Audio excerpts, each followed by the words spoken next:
de certains Ivoiriens qui pensent que finalement, tous ceux qui revendiquent au sein du PDCI sont marginaux, puisque la grande partie, la majorité est avec le président Tidjane Thiam. Merci Elvin de me donner la parole. Mais c'est que les Ivoiriens et puis certains militants ne savent pas vraiment ce qui s'est passé en réalité.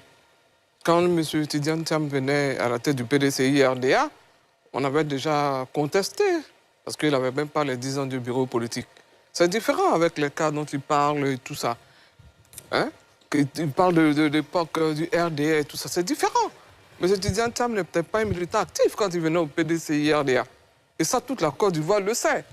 J'aurais voulu ne plus parler de ça, mais toute la Côte d'Ivoire le sait.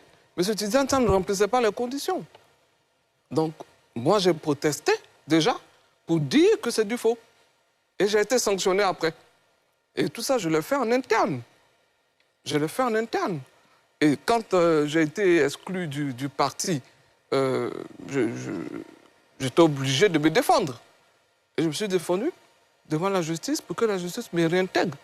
Mais il y a un véritable problème au PDCI-RDA. Il y a une crise au sein du PDCI-RDA. Véritable crise. Et le fonctionnement, ce n'est pas le fonctionnement habituel. Bon, on voit certaines personnes qui n'ont pas le droit de prendre des décisions dans nos statuts et règlements intérieurs qui prennent des décisions. Et donc, il y a une véritable crise, en fait, hein, qui s'est installée. Et depuis que M. Tidjane Thiam est éradié de la liste électorale, bon, il y a la crise. Mais bon, bien heureusement, certains cadres ont compris. Il y a beaucoup qui ont gagné en lucidité et qui sont avec le membre du bureau politique qui a été retenu, le candidat Jean-Louis Billon. Mais il y a une véritable crise, il faut qu'on se dise la vérité. Devant les Ivoiriens, il y a une véritable crise au PDCI-RDA. Parce que le fonctionnement ne marche pas selon les statuts depuis le 23 décembre 2023. Voilà, donc la crise continue. Tant que nous n'avons pas le bureau politique pour préparer un congrès ordinaire pour toiletter nos tests, la crise perdue parce qu'ils ne respectent pas les tests. Voilà. Mais finalement, on se demande qu'est-ce que vous voulez réellement. En Afrique, en Côte d'Ivoire, on a un adage qui dit le linge sale se lave en famille. Ici, on a un linge qui est sale dans une famille, mais qui se lave en public. Et finalement, on se demande si l'objectif, quel est l'objectif derrière. Est-ce que ça ne fragilise pas le PDCI RDA plutôt que de l'aider à gagner l'élection présidentielle? Mais quand nous avons les discussions au sein du parti, c'est en famille. Mais quand on vous exclut, c'est plus en famille. Quand on vous envoie au conseil de discipline, c'est plus en famille. Il y a un problème.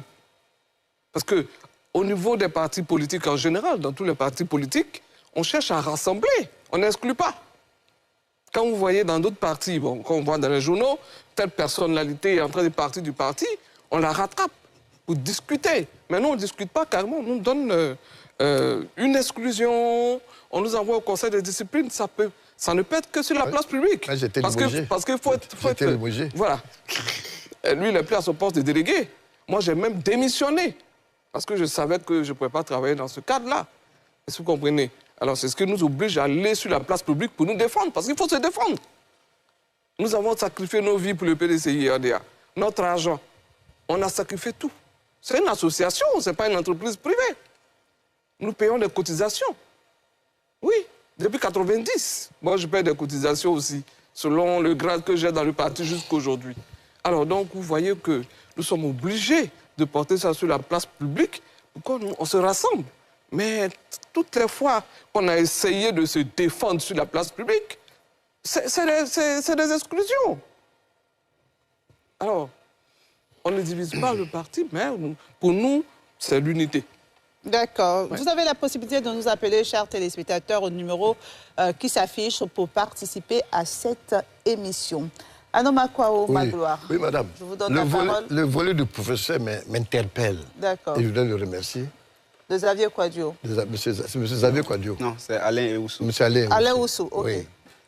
Mais avant, je voudrais, pour vous rassurer, j'étais en décembre celui qui a reçu le président Tidjane Thiam à Boissou. Nous avons organisé déjà une marche de soutien au président Thiam à l'époque. Ça veut dire que nous sommes des militants disciplinés. Mais quand maintenant on se rend compte qu'il y a des difficultés, on ne peut pas se taire. Maintenant, je vais vous dire, que ça fait longtemps. Au risque de me reprendre. Ça fait plus de 5 mois que nous posons ces problèmes. Je vous ai dit que nous avons rencontré des vice-présidents. Mais ça pas un jour. On a discuté avec eux. Ensuite, on a rencontré le secrétariat exécutif. Mais c'était du mépris. Et à notre dernière rencontre avec eux, ils nous ont demandé de leur remettre copie de notre déclaration. Chose que nous avons faite par l'intermédiaire de votre serviteur.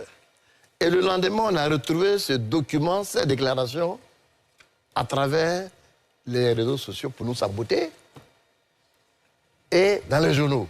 Et fort de ça, nous allons décider de sortir de la maison, de nous retrouver à la place publique pour dire qu'on nous avait taxé de comploteurs, des manipulateurs. Quand vous voyez, on peut manipuler quelqu'un qui a plus de 40 ans au bureau politique. J'étais le 5e secrétaire général national du mouvement des étudiants de Côte d'Ivoire. Le premier secrétaire général national de la jeunesse pénitentiaire. On peut me manipuler comment? Vous voyez? Donc, n'ayant pas eu d'oreille attentive, nous avons fait le lundi 18 août en déclaration pour évoquer les dysfonctionnements et surtout nos problèmes importants, hein, comme vous dites, effectivement. On ne voulait pas, mais écoutez, comme vous dites, on n'est pas majoritaire, d'accord. Mais la vérité n'a pas besoin de majorité. Vous voyez? Nous disons, le 24, après nous... Mais l'élection a besoin de majorité? Non, non, on parle par rapport à sa question. Vous voyez, vous dire qu'il y a longtemps qu'on a posé des problèmes, on ne nous a pas écoutés. Vous savez? Et puis malheureusement, ce qu'on redoutait est arrivé. Ce n'était pas nos souhaits, mais quand c'est arrivé maintenant, il faut en tirer les conséquences. Il faut en tirer les conséquences. Et puis ça continue pour dire, aujourd'hui, on continue pour dire que, oui, notre candidat va participer à l'élection présidentielle. Mais attendez, le candidat n'a pas été inscrit sur la liste, liste électorale définitive. Et vous récusez la CEI, vous récusez le pouvoir en place, vous récusez le Conseil constitutionnel et vous avez déposé votre candidature. Vous attendez à quoi? Le 8 septembre, sans surprise, cette candidature n'a pas été retenue. Et on continue aujourd'hui. Il y a une semaine, le porte-parole du PDC disait, bon, nous allons aller. Vous allez aller où? Vous n'êtes pas sur la liste de candidats d'un examen. Vous allez compétir comment? Avec quelle pièce? Alors, c'est ce mensonge-là que nous avons décrié et qui aujourd'hui constitue la crise. Il y a la crise au PDC déjà. Parce qu'un parti qui va attendre encore 5 ans, par la faute de ses dirigeants, nous savions très bien qu'il y avait des possibilités pour qu'on ait un candidat. On a dit, écoutez, s'il y a un problème, en attendant, on peut trouver une solution. Non, je ne parle pas de plan Z, tout ça. Mais on trouve une solution. Après, il n'y a pas de solution, c'est un manque de vision. C'est un manque de stratégie. Et quand c'est arrivé, à un moment donné, il faut tirer les conséquences. Et les conséquences, la direction du parti est responsable du fait que le PCA risque, pendant 5 ans, on n'a pas eu de candidat, il risque vraiment... Mais justement, ça revient à la question. Mais je vais donner la parole à un téléspectateur avant de revenir sur cette question de l'agenda. Est-ce que ce n'est pas trop tard? Non, ce n'est pas trop tard parce qu'il y a longtemps que nous on pose le problème. Voilà. Il y a longtemps qu'on pose le problème. Moi, 6 mois, on pose le problème. Mais si on pose le problème, on vous limoge. Nous, on a été limogé à 2 mois, nous avons limogé. J'étais le délégué départemental, délégué communal, coordinateur de ce département. On me limoge à 2 mois des élections. Ça veut dire qu'on veut... Parce qu'ils sont conscients, ils savaient que nos candidats ne seraient pas retenus. Ils ont voulu tricher. Ils ont voulu, par des manœuvres, comme on dit en droit, dolosives, faire croire. Aujourd'hui, ils ont dit que l'ONU viendra inscrire notre candidat. Mais attendez, ils sont sérieux. En même temps, on parle de souveraineté. Mais quand on parle de souveraineté, ce n'est pas l'ONU qui va venir inscrire le nom de M. Noir Magloire comme candidat à l'élection présidentielle. Ils sont sérieux. Donc, ça continue, cette mention continue. Et nous sommes venus, minorité, comme vous dites. Hein. Mais vous savez, la vérité, elle est une. Nous voulons prendre, nous avons pris acte, date avec l'histoire pour dire que, si on est minoritaire, mais on va dire que nous, on n'a pas été surpris de savoir le 8 septembre que notre candidat n'a pas été retenu. Voilà. Blé Maxime est au téléphone. Bonsoir. Vous avez une question pour Valérie Yapo. Oui, bonsoir. Evelyne. On vous écoute. Moi, c'est Ndri Maxime. Oui, ah, Ndri Maxime. OK. Ndri Maxime. OK, Ndri Maxime, autant pour moi. Oui, OK. Ma question s'adresse à Mme Valérie Yapo. Je voudrais savoir, vu qu'elle a mené une action au niveau de la justice pour, selon elle, faire valoir ses droits, et curieusement, peu de temps après, on la voit avec M. Jean-Luc Billon.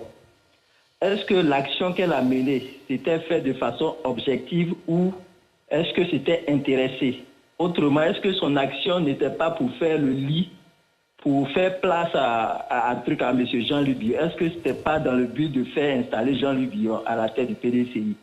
Maintenant, par la suite, en l'état actuel des choses, qu'est-ce qu'elle prévoit par la suite? Est-ce qu'elle demeure au PDCI ou elle décide d'aller avec M. Luc Billon de façon claire et nette?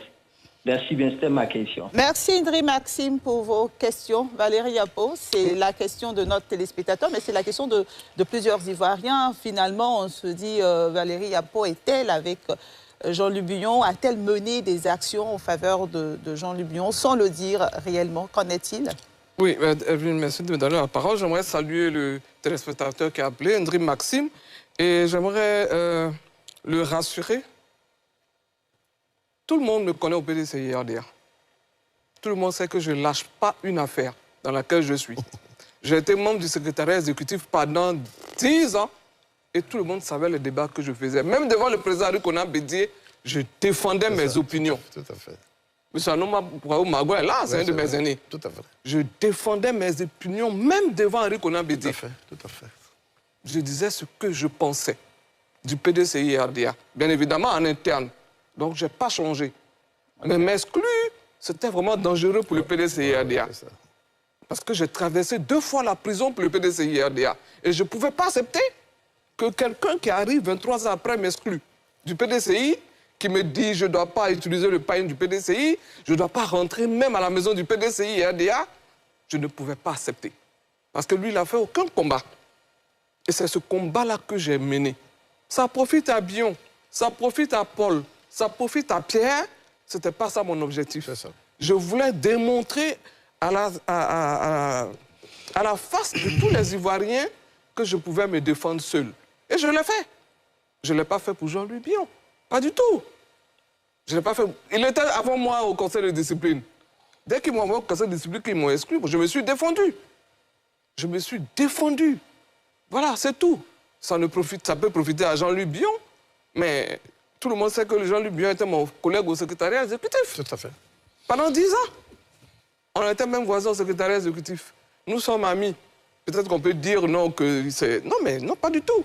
Et j'aimerais dire aux Ivoiriens que je n'ai jamais été manipulé.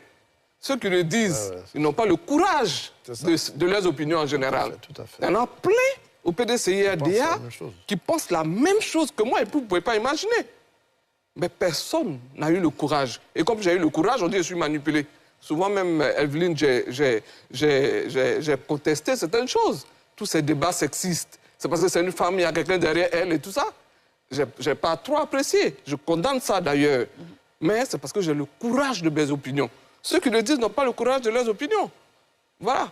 Moi, je ne l'ai pas fait pour qui que ce soit. Et puis, le militant au cadre du PDCI-RDA, M. Jean-Luc Billon, il est membre du bureau politique comme moi. Tout à fait. Moi, ça ne me gêne pas, parce que j'ai toujours demandé un plan B. J'ai dit, bon, voilà la situation. Et on a découvert des choses à la justice. Voilà. On a découvert des choses à la justice. Pourquoi M. Thiam a été radié et tout ça? Ça ne dépendait pas de moi. Voyez-vous? Ça ne dépendait pas de moi. Donc je dis, bon, il faut un plan B. Dès lors que j'ai dit un plan B, on me dit, non, mais écoute, non, non, pas du tout. J'aimerais dire devant les Ivoiriens, j'ai fait ce combat pour me défendre. Et ceux qui sont honnêtes au PDCI-RDA le savent. Ils savent tous. Voilà, sachant ici. Je défends mes opinions aux réunions, en meeting, partout. Je ne change pas. C'est maintenant que les Ivoiriens me découvrent dans ce procès. Parce que j'ai tenté un procès au parti. Parce que pour moi, me renvoyer du PDCI pour ce que j'ai... Je ne méritais pas ça. Voilà. D'accord. Et la deuxième question, c'est aujourd'hui, c'est quoi la suite? Est-ce que vous allez rester au PDCI-RDA? vous parlez du soutien que vous avez apporté par la suite à Jean-Louis Buyon au nom de votre combat. Jean-Louis Buyon retenu sur la liste électorale, retenu en tant que candidat pour la présidentielle de 2025, mais pas sous la bannière du PDCI. Oui, bien évidemment. Le PDCI ne lui a pas donné la caution. Le PDCI n'a pas donné son parrainage à Jean-Louis Buyon, mais un groupe de partis politiques l'a fait. Le Congrès démocratique, qui est un groupe de 8 partis politiques qui ont décidé de donner leur voix au ministre Jean-Louis Buyon. Et bon, ça s'est fait aussi avec le RHDP. Le PDCI était dans le RHDP, l'UDPCI et tout ça. C'est un groupement de partis politiques qui ont donné le pouvoir à monsieur le président Alassane Ouattara. Et donc, c'est des mêmes partis politiques qui ont décidé d'aller avec le corps du Congrès démocratique soutenir le ministre Jean-Louis Buyon. Mais nous restons PDCI-RDA. Chacun reste dans son parti. C'est pas contradictoire, c'est pas conflit. Non, pas du tout. Pour les militants. Pas du tout. On n'arrive pas à suivre la ligne non, pas du tout. Clairement. Evelyne, excuse-moi. Excusez-moi. Je donne un exemple. En 2016, j'étais candidate à Coupé. Candidate RHDP. Parce qu'on était dans une coalition. Mais en faisant nos réunions, en tant que PDCI-RDA, mais on était dans la coalition. C'est pareil pour Jean-Louis Buyon. On fait nos réunions avec les cadres du PDCI-RDA et on fait des réunions aussi avec le code, ceux qui sont membres de ce parti. Voilà, c'est simple. C'est simple, voilà. D'accord. Docteur Alain Oussou. Oui, merci bien, Evelyne. Je voudrais rebondir sur les propos de Mme Yapo Valérie. Oui. Elle disait tout à l'heure que nombreux sont ceux qui pensent, bon, je vais dire tout bas, voilà, qui disent tout bas que ça va pas, il y a crise. Ça ne va pas et que certainement, voilà, ils auraient pu réagir comme elle, mais je ne sais pas, peut-être par peur. Voilà, bon, ça c'est des présomptions. Donc je dirais que pour reprendre un peu Kourouma, les choses qui n'ont pas de nom ne méritent pas d'être dites. Voilà, tant que vous n'avez pas pu mettre ça au grand jour pour montrer, disons, l'adhésion populaire à votre cause, voilà, on ne peut pas préjuger, il ne faut préjuger de rien. Moi, ça, c'est... Moi, je sais ceux qui me soutiennent pendant le procès. Je sais ceux qui m'appellent. On a des cadres qui découvrent qu'ils n'auront pas de candidats à l'élection présidentielle. Vous pensez qu'ils sont contents? Non, je viens. Non, je termine. Non, si vous savez pas terminer, on va se reprendre. Laissez-le terminer. Vous aviez quoi dû regarder votre question? Monsieur, professeur, excusez-moi. Mais l'objectif de tout parti politique, c'est de conquérir le pouvoir. Alors quand vous n'avez pas de candidat, mais c'est une catastrophe. Monsieur Anouma, il faut que je termine. Laissez, il va poser sa question, je reviens à vous. Depuis 2010, pour ne pas dire 2015, le PDCI n'a pas participé aux élections. 2020, le PDCI n'a pas participé aux élections. Pourquoi avoir attendu si longtemps pour vous réveiller? Je vous réponds. Quand le président Bédi était là, pourquoi... Je vous réponds. Pourquoi n'avez-vous pas contesté, par exemple, l'appel de Daoukro? Le PDCI n'a pas participé aux élections. Pourquoi attendre en 2025, et je dirais 3, parce que c'est depuis août, attendre 3 ou 4 mois pour vous réveiller brutalement, et puis savoir qu'il est urgent d'aller mais je vous remercie, je réponds tranquillement. Vous savez, aux élections. L'appel Daoukro, allez-y, répondez. Comme les fois où on n'a pas eu de candidat, ça fait l'objet de la tenue d'une session du bureau.